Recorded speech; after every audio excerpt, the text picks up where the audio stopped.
अस्सलाम वालेकुम। हाँ जी जी, क्या हाल चाल है सबका? उम्मीद करती हूँ सब खैरियत से होंगे। अल्हम्दुलिल्लाह मैं भी खैरियत से हूँ। अच्छा जी, तो आप लोग सोच रहे होंगे मैंने 4 बजे का जो शॉर्ट लगाती हूँ वो मैंने अपलोड नहीं किया। तो सॉरी, क्योंकि मैं हॉस्पिटल थी, तबीयत ठीक नहीं थी मेरी। तो मैं आप लोगों को दिखा सकती हूँ, ये देखिए मेरे इंजेक्शन लगा हुआ है, हाथ पे स्वेलिंग हुई हुई है और नेबुलाइज करवाया है मैंने। तो तबीयत ज़्यादा ख़राब थी मेरी, तो डॉक्टर ने रेस्ट का बोला था, इंजेक्शन लगा हुआ था, इसलिए मैं हॉस्पिटल से आई हूँ तो फौरी सो गई थी।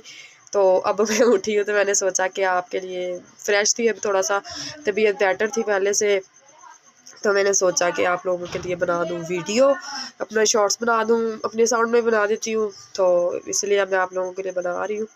मुझे अच्छे अच्छे व्यूज़ दे दिया करें, कोई कमी नहीं आने लगी आप लोगों के किसी जगह पे। ठीक है, सब लोगों ने अपना ख्याल रखना है, दुआ में याद रखना है, मेरे लिए दुआ करनी है, मैं जल्दी जल्दी ठीक हो जाऊँ।